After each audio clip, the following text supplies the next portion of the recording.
But the pelvis is very mobile. It's not a fixed, rigid structure. And in pregnancy, especially with the hormones, relaxin. Okay, so with shoulder dystocia, what happens is cord prolapse is super rare. It's most likely caused by providers breaking, water when the head isn't well applied to the cervix. So like rushing the process. Yeah, because the head, if it's on the cervix here, but if it's way up here and they're trying to rush the process, and I do have my placenta. Do you want me to? Yeah, bring it out. Why are you having a C-section? Oh, this baby is, supposed to be 10 pounds. I couldn't really say anything, but when I came back to shift that night, done the C-section, it was like an 8.5 pound kid. Could have totally, it's just so ridiculous and inaccurate. Yeah. God has just blessed me so much with even, my birth statistics, 48 something births, no C-sections, 0. And nowhere has 0 out of 48. Well, the hospitals anyway, 1 in 3 to 4 women have a cesarean. That is wild. We are so excited today to have our favorite midwife, Amie Hernandez, here. Amie, tell us everything. Tell us your name, what you do, what your title is. I'm Amie Hernandez, and I am a certified nurse midwife. I've been in maternity care since about 97, but I wanted to become a midwife even before that. I had a home birth midwife with my first 2 kiddos. So Maya was born in 94 and Julie in 96, and that kind of is what got me kind of started on the midwifery path. And I have been a licensed midwife in Arkansas, like 2002, and then moving up here to Illinois. It wasn't recognized. Thankfully, now they're recognizing CPMs. But so I've been through midwifery twice, I guess. The apprenticeship route, and then up here through the nurse midwifery route. And have my own home birth practice, Servant's Heart Midwifery Services. Welcome to Under the Sun podcast. I'm Irene. And I'm Ilea. We're so glad you're here. Grab a hot or iced coffee and join us as we talk about everything under the sun. I have a really hard time hiding my facial expressions when it comes to someone telling me their birth story or hearing like there's this YouTuber I listen to, she's a gardener, whatever. Mm-hmm. And she just shared her birth story, and she was like, it was so traumatic. They had to take him to the NICU. I didn't see him for 24 hours. Oh my God. They induced her at 37 weeks. He was only 6 pounds. Were you looking like, yeah, my face would be like, like even when people tell me in person, I'm like, I try to, I'm like, don't make a face. Cause I'm like, why were you being induced early? Why? I'm just like, which is good. That's critical thinking, Yeah. Do you remember Jacob? When I did Riker's, thank you, Jake. At Riker's 41.5 week sonogram, they're like, he's definitely 8 pounds. And then he came out 6 pounds, covered in vernix, covered in hair. And I'm like, this, what? I know. And I've seen even worse when I was a labor nurse in Missouri when I was putting Ariel through school. There was a lady, I worked night shift, so people would come in and check in the morning for their induction or their C-section. And, we would have to get them ready for day shift before we left. And one lady came in, 3rd baby, having a C-section. And I'd always ask people, so why are you having a C-section? Mm-hmm. Oh, this baby is, supposed to be 10 pounds or over 10 pounds. Mm-hmm. I said, well, how, you had vaginal deliveries for your other 2 kids? Yeah. How big were they? They're like, 8.5 or whatever. And so of course I can't, couldn't really say anything, but when I came back to shift that night, they'd, done the C-section, it was like an 8.5 pound kid. Mm-hmm. I would be pissed. She could have totally, it's just so... They're so inaccurate. Ridiculous and inaccurate, yeah. What, do you know what I've heard that sonograms can be so inaccurate weight-wise, it's like 50% either way. Yeah. It's like, okay, that's like, let's just use critical thinking for a minute. Yeah. If it could be 50% less weight, than like a 10 pound. So, okay, then a 5 pound baby. Like it could be a 5. I'm like, I'd rather just, it's not a 15 pound baby. Yes. Yeah. So I'm going to just see how it goes. Yeah. Super, super inaccurate. And also, why not, even if it was a 10 pound baby, why not let her body labor and do its thing? And most likely she's going to be just fine having a 10 pound baby. At least give her a chance, not just automatic C-section. Yeah. My mom had an 11.7 pound baby. Wow. And so vaginally, nothing. It hurt. And so like it can be, it was her third baby. Yeah, I've had babies over 11 pounds too. Yeah. So, and usually, it's like bread and butter. I mean, sometimes it's the little ones that get stuck or have problems. Well, that's maybe the misconception people don't have is like, it's like, everyone thinks like, oh, the big baby's going to get stuck. Yeah. So that's not the case then? Well, they can get stuck. I have had big babies get stuck. But the majority of shoulder dystocias, bad shoulder dystocias I've had have been around 8 pounds, 7.5, 8, 8.5 pounds. I feel like that's important. Yeah. I mean, they totally can, but it's not necessarily that. And so you can't really ever just expect somebody's going to have a shoulder. It always happens. It seems like people that I wouldn't expect to have a shoulder dystocia have one. It's just odd. Because normally you measure plus or minus 2 centimeters either direction of your gestational age. But as pregnancy advances and you're getting closer, a lot of babies drop. So I've had people measure 6 centimeters, under and be totally fine, normal, healthy weight kid. And so that's something I've always wondered because like my belly shape and the largeness of it changes day by day. And like not always in the increasing fashion. There are some days where like I did yoga the day before and so like he's actually in a great position. Right. And then like, or like he's like lower and I can tell like he's like a little like in my crotch. And then I'm like, then like my tummy looks smaller. And then there's some days where I'm like, ouch, I'm uncomfortable. Like he's kind of in like a wonky position or whatever. And I'm like, why? So then like the measuring isn't really, it depends on where the baby is. It does. But and that's it's why not you just need one measurement. an educated mom or a midwife to like palpate and do that. Yeah, that's true. And I mean, your hands, which a lot of people are losing their hand skills, at the hospitals or obstetricians. Yeah. And a lot of midwives too, they're not palpating. And then another thing, is your amniotic fluid level can affect your fundal height. You have babies dropping. I mean, there's so many things and you can't just do one measurement. It's just a lot of people will have a consistent pattern of measuring under or measuring over. And a lot of moms will say, oh yeah, with my last pregnancy, I was always under or always over. So you can't. Yeah. I mean, I feel like that's why you need like one-on-one care so that so that like, I'm sorry, you're not being like bounced around from OB to OB to like in the office midwife because everybody kind of does a little bit differently, a little bit off. I mean, I've heard so many stories from friends that are like, everything was fine until I actually had this random doctor I'd never met before, and he scanned me and he said that it was such a big deal of this thing happening, and I'm like my inside, I'm going, this is so dumb. Like this is the story, tale as old as time. I feel like once you learn about the cascade of interventions, it's really hard not to see it anymore because it's like, okay, very true. Are you really traumatized, or did exactly what happened was like gonna happen? And like it's unnecessary trauma, and then unnecessary breastfeeding issues, and then unnecessary like postpartum depression stuff. And I'm like, that's why I was so like kind of a biatch about like being like no, like okay, never mind, we're just switching to a home birth, which you weren't available for, and I'll forgive you for the first one. I'll forgive you, but I want to back up because we're just gonna keep going. Okay.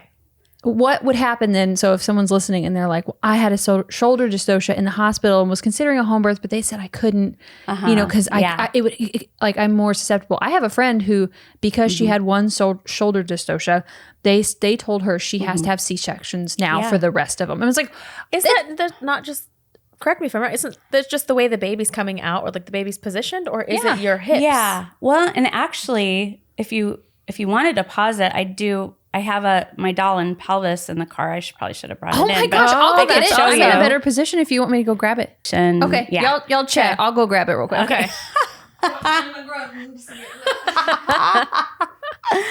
Oh man. I know. I just thought of that because I'm a visual person and it just is easier to show people than to try to, I don't know, maybe I don't know what shoulder dystocia is, but I thought it was just how that particular baby's position, not like, oh, you had it once, you're going to have it forever. No. And I mean, if you've had one time, then technically you are more, you're more at risk for having another one, but it doesn't mean you are going to. Yeah. You know, especially if mom's going to, having a really good diet, doing her spinning babies exercises, going to the chiropractor, getting the Webster, because there's so many factors that go into it. It doesn't just happen every time. Automatic. Yay, thank you. Okay. So I love props. I love props. Yeah. So this, I have another pelvis that is actually like, there's, I don't know, it's more like the bones and but the pelvis is very mobile. It's not a fixed, rigid structure. And in pregnancy, especially with the hormones, relax and everything is nice and thankfully. Can you hold it up kind of like by your mic so that people can see? Yeah. Oh, like this? Yeah. Okay, so this in babies normally, here, let me maybe turn this way too. So enter the pelvis. Let's see, sorry, this doll has like a little tail or something, but we won't take it literally. So ideally baby's head and back are on the left side. Just because too, that on the left, the baby's more likely to go through the normal cardinal movements. And so they come down kind of sideways here and they make certain rotations. And then at least, most of my moms are on their hands and knees. So they're like this. And the baby's looking up towards me. So this is anterior.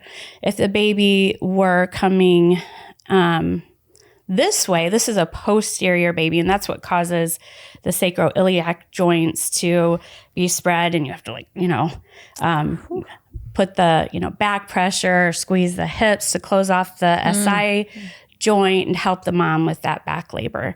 And for whatever reason, when the baby's back is on the right, a lot of times they'll make those normal cardinal movements and come out the right way, but there's something about the right side of the pelvis they call right obliquity that some babies, instead of turning the right way, end up swinging posterior, and then the mom has that.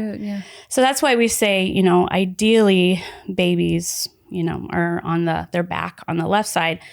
But okay, so with shoulder dystocia, what happens is, and sometimes, moms that have SPD or symphysis pubis dysfunction and a lot of pain right here, there's cartilage in between the symphysis here. And sometimes the bones, can be off slightly, even just a slight bit off, can pull other ligaments and parts of the pelvis off. And, all of that and baby's position, when the baby's coming through and, is up, let's say they come out and they're looking up toward the ceiling or up towards me.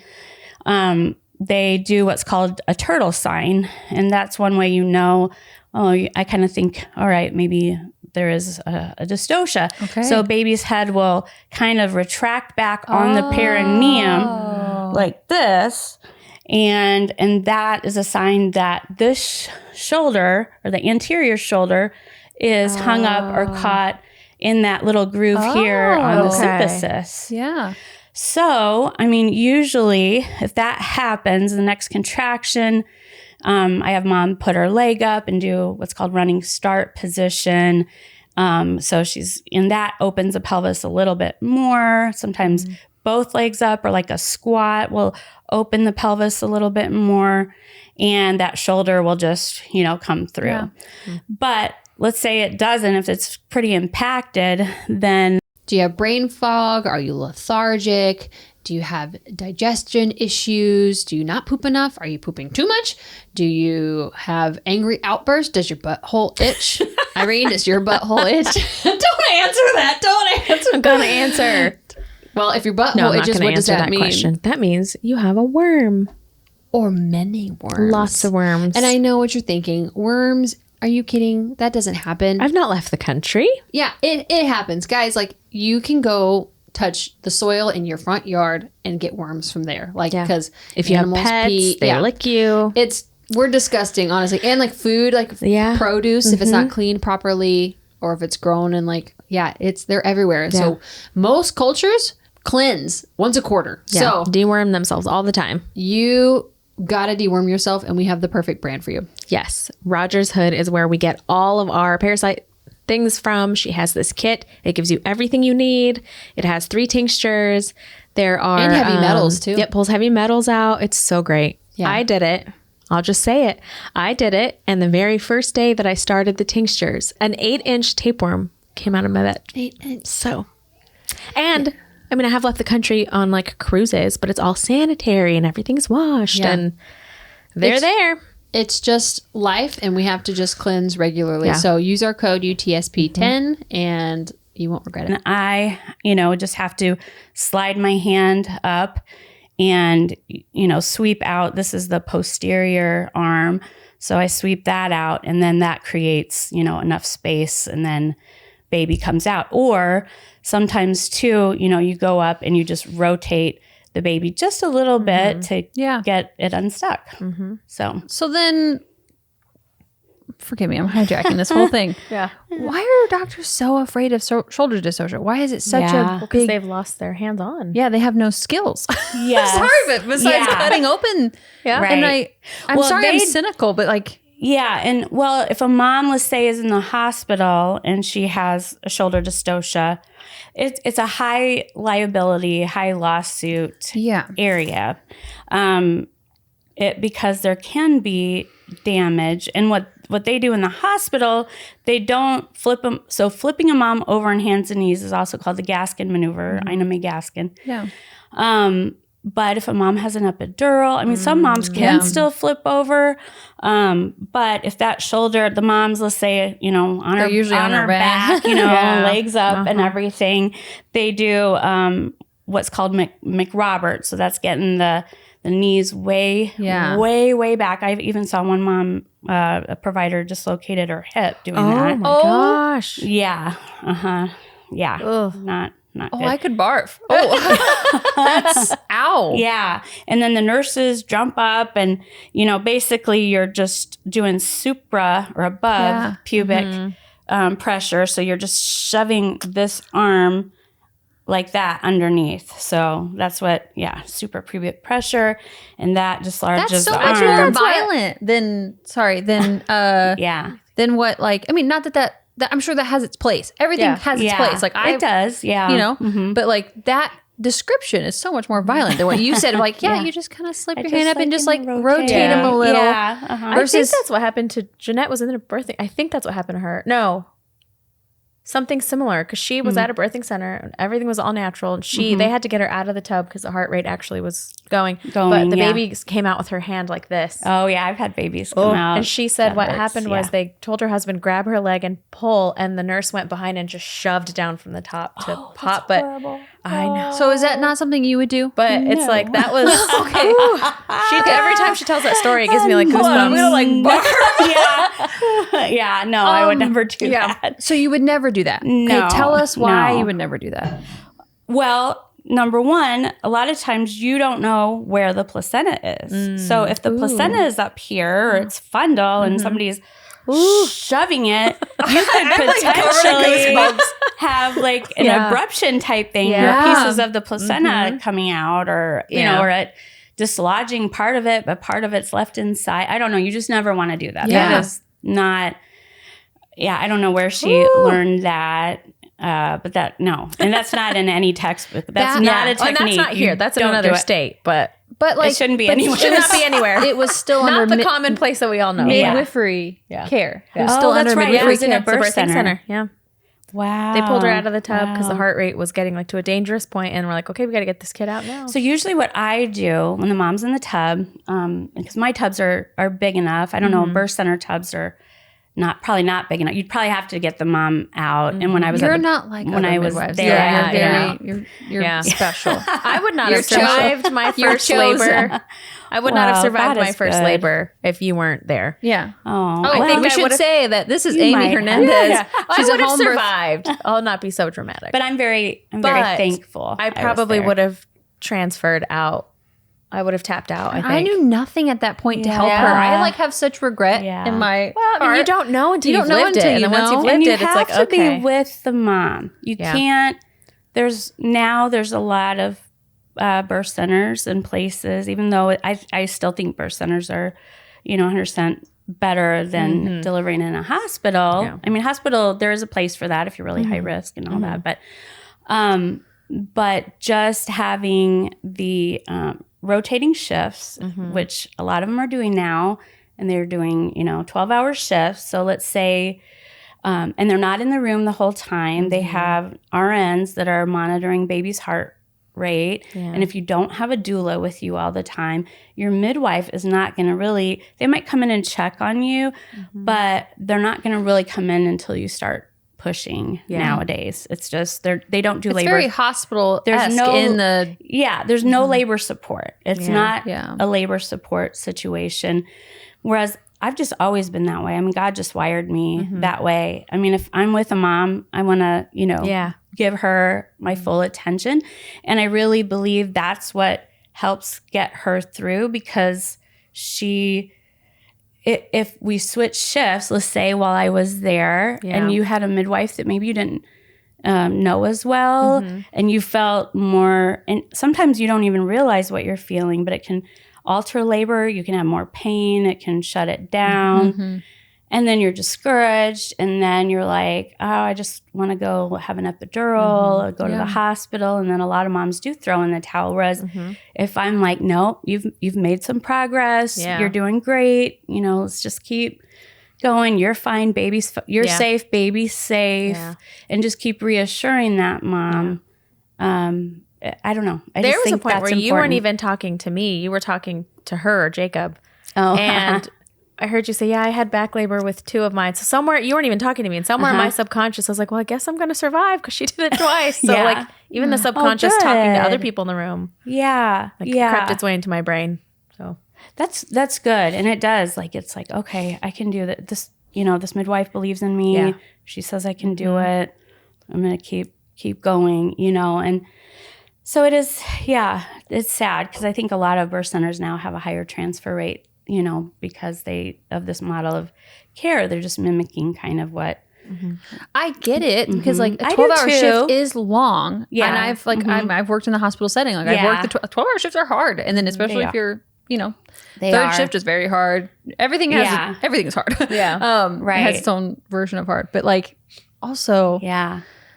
The one-on-one care just like goes away, and that's like why people are running away from the hospitals, because like, hey, like I just don't want to be a number, right? In this system, you know. Yeah, and they could set it up like when I was at said birth center, I set it up that way, like home birth, and let's say if I'm with a mom and she has a really long it goes well over 12 hours. As long as I'm doing okay, my brain's working all right, I want to stay with that mom. Well, let's say if you had enough midwives hired, you could do it so that you're not going to burn out this midwife with this mom, because, the next person comes in labor. You could have another backup midwife come in. So you're not trying to do both at the same time. Yeah. I mean, there's other ways to do it, but then you have to be client centered and not midwife centered. And so if your facility is more midwife centered, then you're going to gear everything to be so that for the midwife. And I think that's fine. There is a time and a place for that, but I'm kind of like, never leave a man down. Just like a soldier, you just do that. And because like those are the most challenging days of a it's hard. Woman's life. And you know, you don't know it until you've gone through it, and you're like, yeah, you know, you're like, yeah, like I can't imagine being like, oh, it's shift change, and be like, great, who are you? Like I can't imagine that. Right. Yeah. And then you just, for me too, it's not satisfying because, you know, I've been with this mom. I don't want to leave her. I want to finish this out and see the outcome. And it also feels really good, I think, for the midwife because, you put a lot into that. Yeah. And for me, I mean, even if I'm been a long time, totally exhausted, you know, I can go home, I can rest. And I mean, with home birth, that's a nice thing about it. Yeah. Or if I needed a backup midwife, if I had another mom in labor, I could, you know, call my backup midwife. So is that probably what happens is that like if you're at like a long labor with somebody and then you go home to rest and then, oh my gosh, you get another call from another client and she goes into labor, do you call in the backup midwife? Because you're like, I can't I can't do this. Yeah. I mean, you're a human being. I haven't had to do that, praise God. Yeah. I haven't. I have had people, you know, back to back. But I don't know, God just somehow gives me the energy to do it, or caffeine up, animal. You know? And then I know that rest or that refreshing is coming because maybe that first mom is really long, but then the second one, you know, she just, you know, goes quick. So I just feel like my time is in God's hands and he's going to direct. And he would, if I needed to call somebody else in, I definitely would because I don't want to be unsafe, of course. Yeah. What would you, like, how does God play a role in your home birth world? Oh, God is pretty much everything in the home birth world. I feel like, you know, I'm more God's assistant and he, like I said, he directs everything. My time is in his hands. The mom's time is in his hands. Actually, time shifts in labor. When I'm with a mom, like I could be there, like Maya's birth, you know, hours and hours and hours and hours. And a lot of times to me, it doesn't even feel like that long. I feel like it's just some weird, Twilight Zone type thing. And time just operates differently. But I have to rely on him too. Like I always pray when I'm on my way to a birth. A lot of times, and I'm praying for moms, and my husband's great about that too. You know, even towards the end of their pregnancy or when I'm with them, sometimes prenatally, or definitely I'm always praying at births, praying for guidance that he would direct my steps. And I've received like those downloads, like, okay, try this or that. And I know it's the Holy Spirit. Yeah. And it's just, it's amazing. I have and I feel like that time when a mom is in labor, there's something so special or sacred about that. You can feel it in the room. It's just something like nowhere else. Yeah. There's a certain level of like protection or just kind of holiness type thing around that mom and that baby. Yeah. I feel like moms and babies are especially close to the heart of God. So, So then I get that by just being there. Yeah. You know, I get that special connection. So anyway, it is amazing. Yeah. It's a privilege. It's been really cool because I've witnessed you in quite a few births now. And so like, I don't know if you know that you do this, but it's beautiful when our poor kids are outside and it's raining. They'll be right. They'll be fine. Day of their lives. Yeah, that's true. But like sometimes it's outward. Yeah. And so like, so you'll be like, you know, standing there observing. Like it's a very. I wish every single obstetrician. I wish every single mom who gets pregnant. Like you can't mandate things like that, but like I wish they could watch at least a video of like.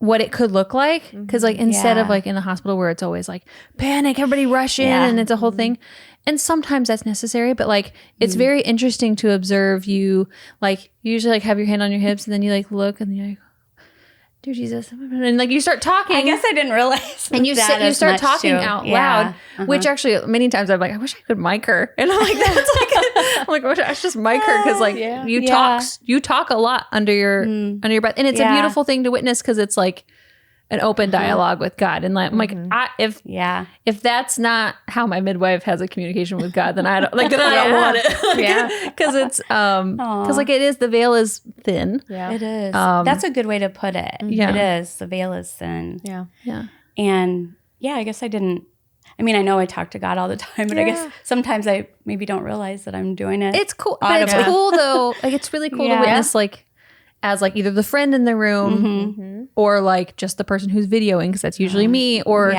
whatever. And it's just cool. And also like I see you and Shannon are the doula. She's been on here on this podcast before. You guys can go back and listen to it. But like you guys work so well in tandem, and you both have faith, and it's a great it's a great thing to witness. Yeah.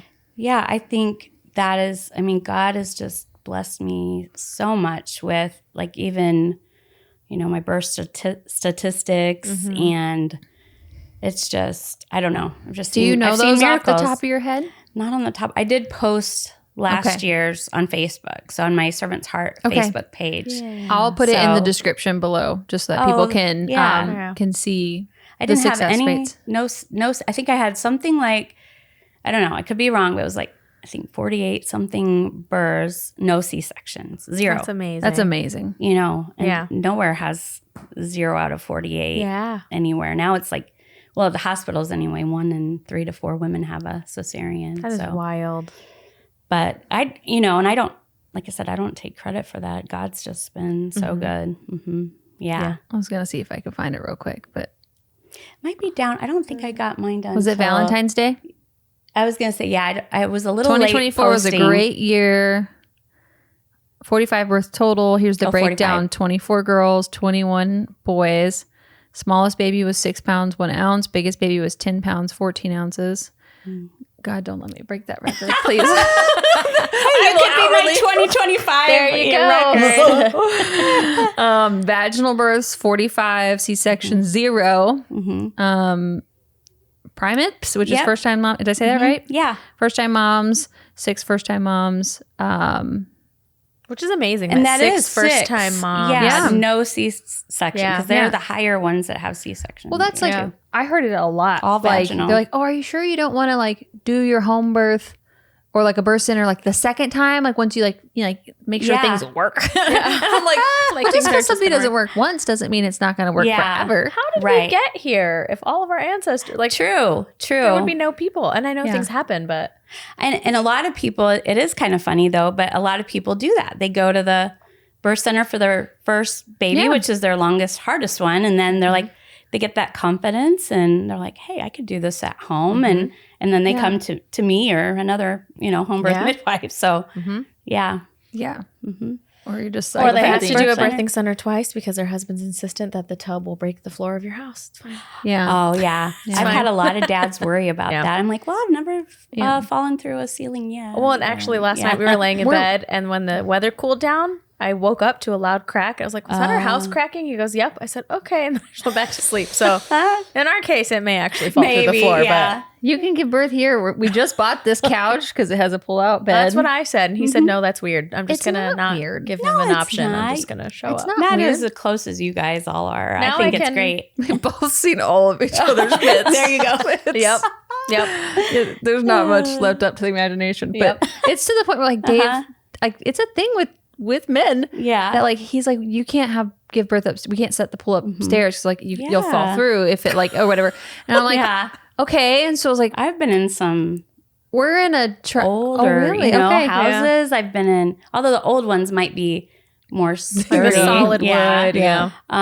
But yeah, apartments and all kinds of stuff. And I don't think, I think, that's interesting. I don't want to make a 100% statement, but I've never heard of any other midwife that's having fallen through. I don't know. Well, like we've had this long, the media room, which is the longest project ever.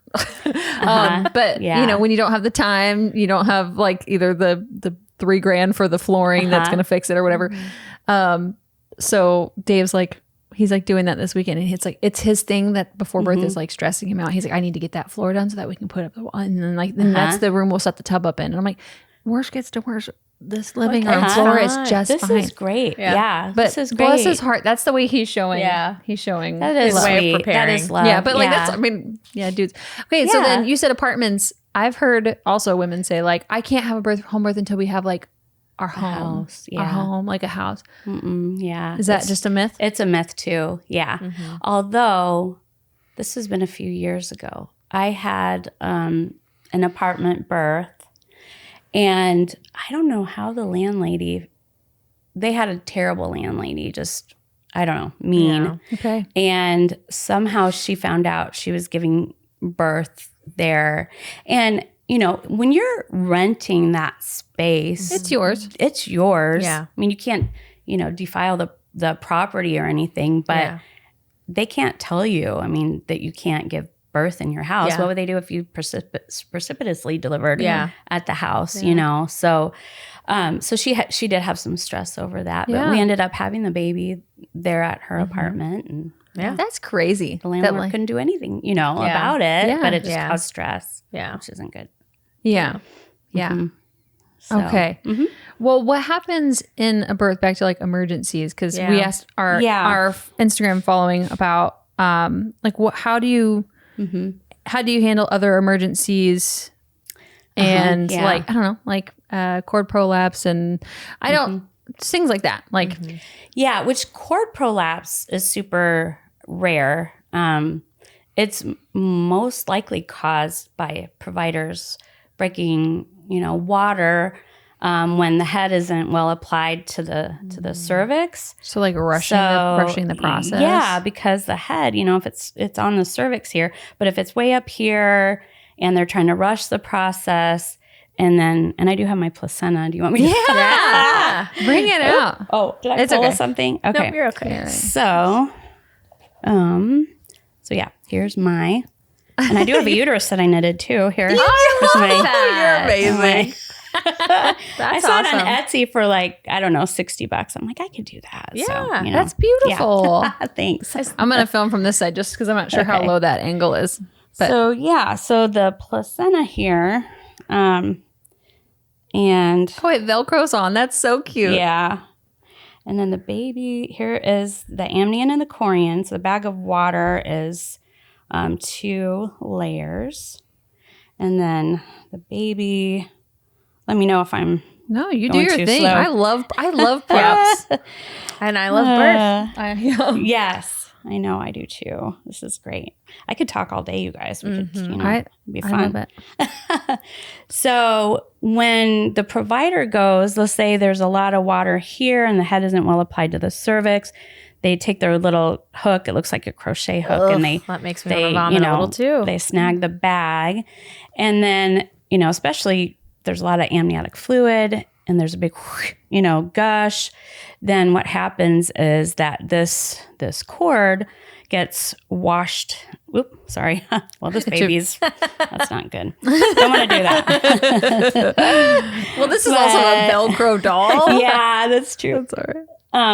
But yeah, so the cord gets washed down, and usually, you know, you could even see it outside, and so it's getting pinched. So all this is getting pinched off, and you know, the baby it is an emergency, and like you have to. I only have had one as a labor nurse. I had a mom come in, and that happened. And anyway, you have to get them in hand or knee chest position and push the head, you know, back because you don't, you know, off of the cord, and then take them back for a stat C-section. Yeah. But if at home we're not doing these interventions, and I mean, sometimes I do break water, but I kind of know where a baby is. And a full-term baby is different than like a 37, 38 weekers, might be smaller. My low-risk healthy moms usually have nice, juicy, you know, cords, and the Wharton's jelly keeps it kind of floating up. So, and from getting really pinched off. Yeah. That makes a lot of sense to me because like I don't ever really hear of cord prolapse in the home birth world. I've never really heard much about it. And that but that makes a lot of sense to me that it's it's kind of induced by intervention. Yeah, definitely. I mean, I'm sure it could happen potentially, but it's not happened to me, praise God, or any of the midwives that I know. Yeah. Otherwise, you'd call 911. The mom would have to ride in that position with me holding the head back all the way to the hospital. Yeah. Do you know who Procter & Gamble is? I wish I didn't. They're the owners of Pampers and Loves. They help fund the murder and mutilation of children. Did you know that? Which is bizarre for someone who claims to care about your child's rear end. Not to mention that, but also their stuff is filled with harsh chemicals, endocrine disruptors, carcinogens, like in the diaper on your kids' most sensitive parts. It tells you exactly who they are and that they actually don't care about your kid. They care about getting your money for their product. I have made the switch and I have not looked back once. Good. It's with Every Life. They are a non-toxic diaper company, but they auto ship to your door and we have a code with them now because I use their product like we always do, guys. We use the product first and then we're like, we reach out. We're like, guys, we want to talk about you on the podcast because we think our listeners would actually really benefit from this information. So, or this product. So, anywho, but yeah, we have a code with them. Woohoo! Code UTSP10. Yeah, and you get 10% off your purchase, which I don't think you'll regret at all. It's non-toxic, super soft, really like, it feels like a nice quality. And it doesn't feel like plastic, if that makes sense. And they don't support murder. They don't support murder. Okay, UTSP10, bye. But other situations, so I have a whole, Milwaukee. Oh, it's amazing. With all my equipment in it. And I have medication. I have IV fluid. I have medications for hemorrhage, all kinds of different things for hemorrhage. Resuscitation. I have a tray for mom and a tray for baby. And the baby tray, a suction, it has a LMA or, laryngeal mask airway if I need that. I have oxygen. I just got this, it's called a resuscicradle that, kind of holds the baby in one position. And so, but thankfully, people worry about that stuff, but I am not an adrenaline junkie. I tell people I wouldn't do this job if I was, constantly saving lives and rescuing babies and moms. I wouldn't want to. I mean, it's stressful. It is stressful. Yeah. And so thankfully, low risk, healthy moms, eating a good diet, rarely have that many complications. But if they did, or if there's D-cells happening, and there's different kinds of D-cells, some are normal at the end when the mom is pushing, some are more pathological. And so, I've just had enough experience. I know all the differences, and sometimes it's just a position change, or something like that, and it resolves everything. So, or that comes with being an attentive provider, like being attentive, knowing them, mom, knowing that baby, knowing the pelvis. Also, being a woman, like over my dead body, would I hire a man? Like unless it was Dr. Stu. Yes, Dr. Stu, because he's a specialty and like has like a different viewpoint on it. But like over my dead body, would I hire a man to assist me giving birth? I agree. I wouldn't either. I would not either. Even with like having a doula who's never given birth. Yeah, that would be hard. I have a hard time with that. There's some, but one of my best friends got kind of, she's home. She stays home now with her 4 kids, but she was on the way to being a doula. And she kept getting bumped out by this one girl because they were under like a collective and they kept choosing this girl over everybody. And she was telling me one day when she was just stressed, no one's calling. She's had 4 natural labors, like doesn't know why they're not calling her. And then it's at one point she was like, she's not had any kids. I was like, go back. You can't support me if you don't know what I'm physically feeling. Maybe there's great ones out there, but I feel like unless you've experienced that kind of pain. Yes. Well, it's hard to not trust be able to person. Like you can do it. I'm like, can I? Because you didn't do it yet. You haven't done it. That's true. That is true. I have seen and I'm some sure midwives great, that haven't had kids yet. Now they do, but there's just something different about going through it yourself. Yeah, I really feel that too. Yeah, I wouldn't want somebody unless I knew that they had been through it and successfully Yeah. I mean, or even somebody that maybe has kids, but let's say they have 4 kids and all of them were, an epidural and they really didn't have, that would be hard to trust that person. Yeah. So, well, even for me, I have a hard time with like, if you haven't breastfed and they try to give me advice on things or like, oh, if you need help and like a lactation consultant or something and they haven't ever breastfed before, I'm like, I get that you have the book knowledge. Yeah. But you ain't never had the titty pain. I'm sorry. I love that. That's true. It's a little different. Yeah, that is true. But they, we need to, back to the emergency thing. I had a thought as I was, I think, getting ready for bed last night or whatever, and thinking about the podcast and how like people were like, a lot of the questions we got were emergency related because I think there's a lot of fear. But like, I had the thought, I was like, do they ask these emergent questions to their OBs and doctors of like, what are you going to do?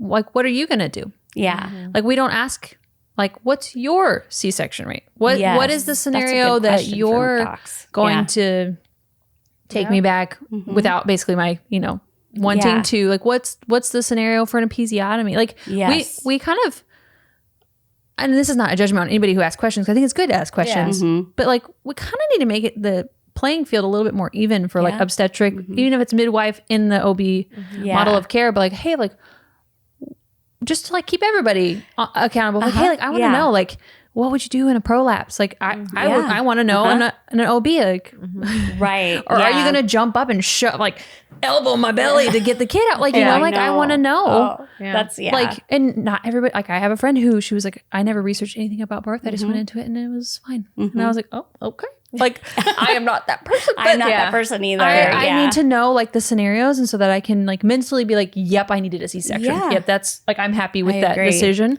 Yeah. But like, I feel like we need to maybe like challenge our listeners. Like, if you're pregnant and you're in the OB model of care, be like, what are you going to do in this scenario? What's your C-section rate? What's your induction rate? What other questions? Yeah. So yes, definitely cesarean induction, because a lot of induction does lead to, and what's sad, and having worked in hospitals too, or moms that come to me after they've had a traumatic, more traumatic birth experience, they've told me so many times they did ask questions like that, but then it was a bait and switch at the end. Oh, wow. Like, they've told them, oh yeah, we'll support natural birth or VBAC or whatever.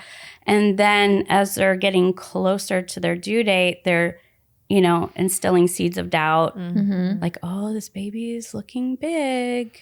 And, just little comments like that can just really bring a mom's confidence down. And then they do a little bit more. And then by the end, she's like, oh, I don't want my baby to die. Yeah. As if the mom isn't the one who loves the baby the most. Yeah. Like, we don't do this for fun. Yeah. Like, I would not say that I'm having a great, like, it's great to feel the baby, but it's hard work. It's hard, and it's also like, it's and it's hard work to get it out, and it's hard work to, like, it's a labor of love. It's really, and it's amazing. It's a great labor of love, and I would do it a million times over for my kids. However, like, there is like this kind of perception of like, oh, well, do you want your baby to die? It's like, it's like, dude, you don't love this baby more than I do. You're just trying not to get sued. Yeah, exactly. Yeah. I don't know. I get a little bitter. They do. And even doctors that I've heard, say that they're more pro-mom or like, more holistic. I've seen that bait and switch. So, but definitely that shouldn't be a reason not to ask, like, still ask those questions. And I think a lot of moms too feel rushed in their appointment. The doctor might, it's a tech, get you in their room, does your, all your vitals, and then the doctor comes in and is like, okay, things look great. Do you have any questions? And then, And so some moms, then just feel inhibited, like, oh, they're so busy, I don't want to ask any questions. And that is sad. That shouldn't happen either. So like, I always leave an hour for each appointment. I mean, sometimes it doesn't take that long. Sometimes it takes longer. So I try if you to start leave. talking about conspiracy stuff, me and you are just not even about birth. Yes. Yeah. And then we're like, oh, wow, it's been 4 hours. Yeah, sorry about that. I love it. No, I love it. Because it's a relationship. I mean, skills are important in a midwife or doctor. You know, you don't want to hire somebody that doesn't have the skills, you know, if you have a bad hemorrhage or the baby needs to be resuscitated or something like that. But I think maybe 90-something%, I don't know, is about that trust in that relationship. And you develop that at each appointment. And then by the time the mom's, you know, in labor, you already have that established. And I don't know. That's the way it was with my midwife too. Like that's the reason I went into it. I loved my midwife and had that with her. And I don't know that I could have gone through my first labor and birth with Maya unless she had been there. That's my phone just vibrating. Oh, do you need to check to see if it's a birth or anything? No, it's Dallas, Texas. Fun. So that's I do think that is super important. You can put your props on the floor if you need. I just my baby, my placenta. I did just tell them I did like a deep clean of my floor, which our dogs have already walked on. But it looks great. Yeah.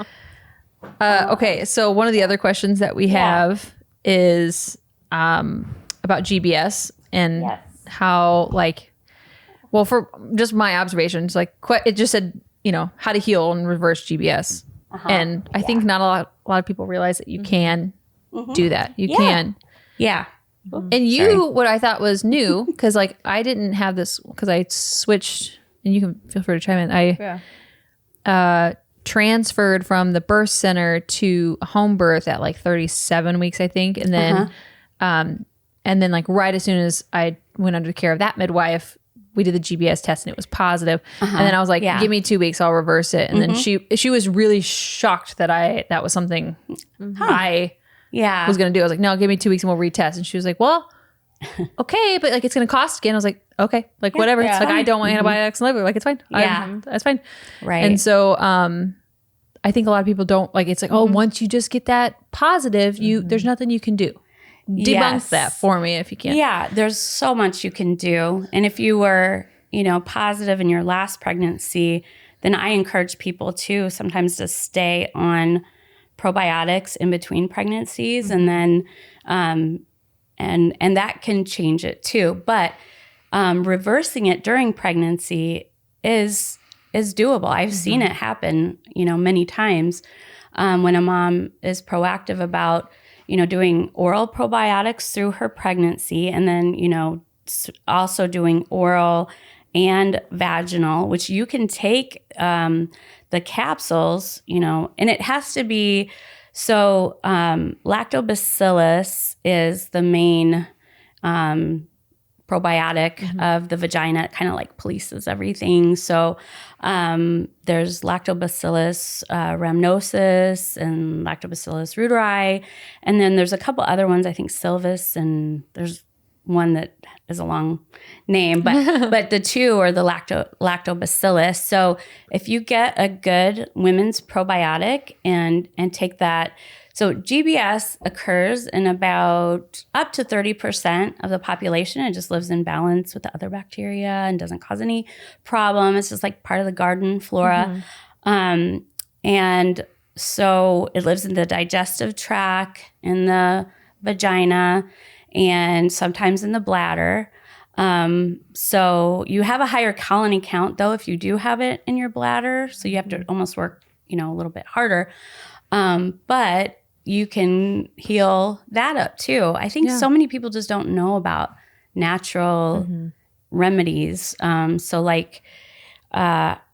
think, another thing going back, and this is just my take, because when you're going to an OB or even the birth center, the CDC, the standard of care is to swab between 35 and 37 weeks, ideally around 36 weeks for GBS. And they swab the vagina and then the rectum. Yeah. Which, I don't know, this is just me personally, but I really don't care what's in your rectum. I don't. I know the vagina and the rectum are close. And if you do have it in your digestive tract, it's possible that it migrates over into the vagina, but not necessarily. And how do you know?